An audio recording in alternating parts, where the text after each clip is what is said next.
Hello students. तो भाई कैसे हैं आप लोग? होप सभी अच्छे होंगे। और अभी जैसे डीएलएड के एडमिशन्स ऑनगोइंग हैं तो काफ़ी बच्चों के डाउट्स चल रहे हैं कि भाई इंटर्नशिप क्या होगा, टीचिंग प्रैक्टिस कैसे होगी। तो उसी के लिए आज का वीडियो हम लोग आपके लिए लेकर आए हैं। तो इसके अंदर सारी चीज़ें आपको डिटेल्स में बताएंगे। उससे पहले हम आपको बताना चाहेंगे कि हम लोग हरियाणा में डीएलएड एडमिशन्स करवाते हैं। अगर कोई स्टूडेंट हरियाणा से डीएलएड एडमिशन्स लेना चाहता है तो वो हम लोगों से कोऑर्डिनेट कर सकते हैं। वीडियो में आगे बढ़ते हैं और देखते हैं कि इंटर्नशिप क्या है, टीचिंग प्रैक्टिस जो है, ये सब क्या होता है डीएलएड के अंदर। तो जो भी स्टूडेंट कंफ्यूज हैं कि भाई डीएलएड के अंदर ये जो टीचिंग प्रैक्टिस बोली जाती है या इंटर्नशिप बोली जाती है, ये सब होता क्या है, ये किस तरीके से हम जो है वो कर सकते हैं, क्योंकि सुनने में ना बड़ा लोगों को हार्ड लगता है कि यार क्या होने वाला है, कैसे होगा, तो बड़ा कंफ्यूजन क्रिएट हुआ।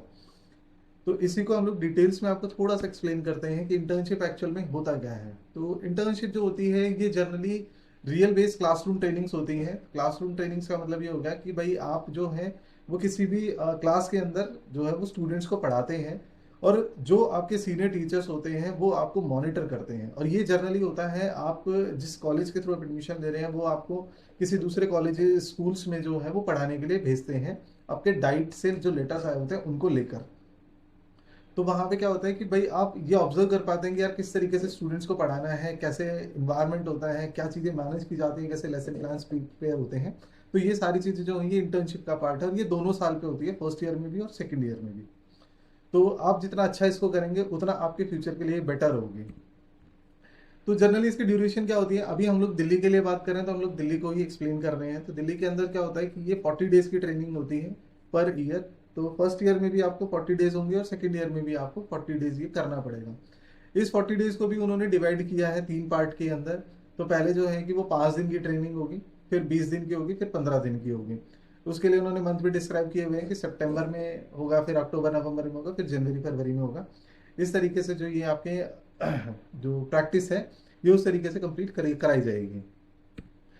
सेम इसके अंदर क्या रहेगा कि भाई जैसे फर्स्ट ईयर और सेकेंड ईयर में दोनों हो गई, तो दोनों के लिए आपको ना मार्क्स भी अलॉट होंगे। मार्क्स आपको 150 नंबर की आपकी दोनों साल के फाइल्स बनेंगी। वो फाइल्स आपको सबमिट करनी होती हैं अपनी डाइट में या अपने कॉलेज में जहाँ से आप पढ़ रहे हैं, तो वहाँ से उनके ऊपर मार्क्स मिलते हैं। तो वो डिपेंड करता है कि भाई आप कितना अच्छा से इन चीज़ों को प्रिपेयर कर पा रहे हैं, किस तरीके से आप स्टूडेंट्स जो को पढ़ा पा रहे हैं। तो वो मैटर करता है आपको इन सब नंबर्स को दिलाने के लिए। ठीक है। अब इसमें आपको करना क्या होता है एक्चुअली में वहां पर जाकर इंटर्नशिप में है, तो सबसे पहले क्या होता है कि आप रेगुलरली जो आपको स्कूल दिया जाता है उस स्कूल में जाते हैं। जो आपके सीनियर टीचर्स हैं उनको आप ऑब्जर्व करते हैं वो किस तरीके से पढ़ा रहे हैं। ठीक है। कैसे वो मेंटेन कर रहे हैं अपनी डायरी को, लॉग बुक्स को। ठीक है। वो किस तरीके से लेसन प्लान बनाते हैं स्टूडेंट्स को डिस्क्राइब करने के लिए, क्योंकि देखिए हर एक स्टूडेंट का क्यों है, आईक्यू लेवल सेम नहीं होता, वो आसानी से सारी चीज़ों को नहीं समझ पाते हैं। कुछ बच्चे होंगे जो जल्दी पकड़ते हैं चीज़ों को, कुछ होते हैं जो बहुत धीरे धीरे। तो आपको एक ऐसा लेसन प्लान तैयार करना पड़ेगा जो सबके लिए वैलिड हो और सबके लिए एक जैसा हो। ठीक है। तो सबको वो समझने में जो है वो आसान हो जाए। आप जो है एक्चुअल लाइव क्लासेस में जाते हैं। ठीक है। और कुछ स्कूल्स में आपको मॉर्निंग असेंबलीज कंडक्ट कराने के लिए आपको बोला जाता है। आप स्टूडेंट के साथ में इंटरेक्ट करते हैं, वहाँ के स्टाफ के साथ में करते हैं। प्लस स्कूल में अगर कोई इवेंट्स वगैरह हो रहे हैं, कोई एनुअल फंक्शन हो रहा है या कोई स्पोर्ट्स फंक्शन हो रहा है, स्पोर्ट्स डे वगैरह हो रहा है, तो वहाँ पे भी आपको बोला जाता है कि आप इन इवेंट्स के अंदर आइए। ठीक है। फिर ये सारी चीज़ें आप रिपोर्ट तैयार करते हैं, जिससे एक फीडबैक भी आप अपने उन टीचर्स से लेकर आते हैं और अपने कॉलेज में सबमिट करते हैं। तो कॉलेज उन सबको इवैल्यूएट करता है और आपको नंबर्स देता है कि भाई आपने कितने अच्छे से अपनी इंटर्नशिप जो है वो तैयार की है। तो वो भी एक बहुत अच्छी चीज़ आपके लिए होती है। लेसन प्लान्स क्या होते हैं? लेसन प्लान्स आपको जर्नली ये आप कह सकते हैं कि मतलब ये मेन कोर है सब्जेक्ट का। ठीक है। जिसको लेसन प्लान्स बनाने आ गए उसने डीएलएड आसानी से कर लिया। तो जितना अच्छा आप लेसन प्लान बना पाएंगे, जितना क्लियर आप बच्चे को पढ़ा पाएंगे उस लेसन प्लान के थ्रू, ठीक है, उतना अच्छा है आपके लिए। प्लस इन लेसन प्लान्स को आपको सभी सब्जेक्ट्स के ऊपर तैयार करना होता है। ठीक है। जो जो सब्जेक्ट्स आपको दिए जाते हैं, हिंदी, इंग्लिश, मैथ, ईवीएस।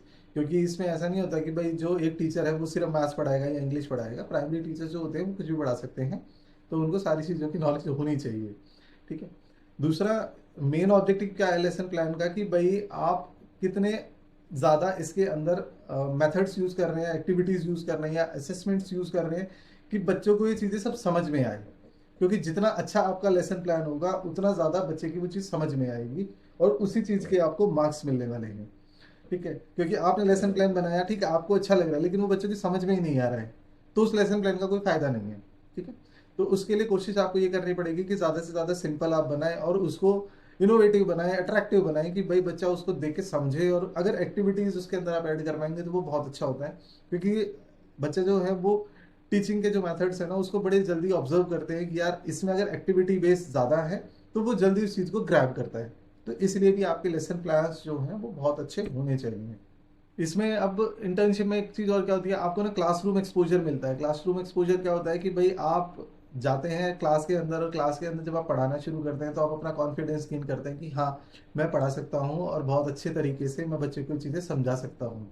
ठीक है, कैसे क्लास को कंट्रोल करना है, कैसे उन बच्चों की जो प्रॉब्लम्स है उनको हैंडल करना है। ठीक है, जो नए नए लर्निंग के स्टाइल्स जो आ रहे हैं भाई, आप किस तरीके से उन चीज़ों को मॉडिफाई करके अपने स्टूडेंट्स को दे सकते हो, तो वो सारी चीज़ें आपको अपनी क्लास के लिए मिलती हैं कि भाई आप मैक्सिमम टू मैक्सिमम आपने जो अभी तक पढ़ा हुआ है उसको आप प्रैक्टिकली कैसे स्टूडेंट के साथ में इम्प्लीमेंट कर सकते हैं, क्योंकि सिर्फ थ्योरेटिकल पढ़ लेना आसान नहीं है। जब आप बच्चों के साथ रेगुलर कॉलेज स्कूल में बैठेंगे तब आपको पता लगेगा कि थ्योरी में तो जो कुछ है वो तो कुछ भी नहीं था, और मेन काम तो अब शुरू होने वाला है, क्योंकि वहां पे आपको मिलता है लाइव प्रैक्टिकल एक्सपीरियंस। कोई बच्चा रो रहा है, कोई बच्चा नहीं मन है उसका पढ़ने का, ठीक है, किसी बच्चे को देर में समझ में आता है, किसी को जल्दी समझ में आता है। तो ये सारी चीज़ें जब आप हैंडल करते हैं और जब आप इस प्रेशर को फील करते हैं, तब आप अपने अंदर से अपनी क्वालिटीज़ को बढ़ा पाते हैं कि हाँ अब मेरे अंदर ही कॉन्फिडेंस आ गया है, मैं ये सारी चीज़ों से बाहर निकल सकता हूँ या निकल सकती हूँ। तो होप अभी तक आपको समझ में आ गया होगा कि इंटर्नशिप क्यों ज़रूरी है। ठीक है, जब तक आप ये इंटर्नशिप नहीं करेंगे तब तक आपके अंदर का असली टीचर जो है वो बाहर नहीं आएगा। ठीक है, और जो स्कूल है वो भी कंसीडर करता है आपकी परफॉर्मेंस कैसी थी आपकी इंटर्नशिप के अंदर, जब आपके जॉब इंटरव्यूज वगैरह हो रहे होते हैं तो उसको भी वहां पर देखा जाता है। तो इस चीज़ को थोड़ा सीरियसली कीजिएगा, क्योंकि जितना अच्छा आप तैयार करेंगे उतना फ्यूचर में आपको ये चीज़ें हेल्प करेंगी।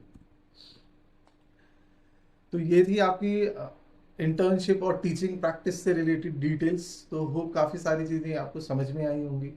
तो अगर ये वीडियो अच्छी लगी हो तो लाइक करें, शेयर करें अपने दोस्तों के साथ जो इस साल डीएलएड के एडमिशन्स ढूंढ रहे हैं या जो कर रहे हैं ऑलरेडी हैं इसके अंदर, तो उनको भी ये वीडियो जो है वो हेल्प कर सकता है।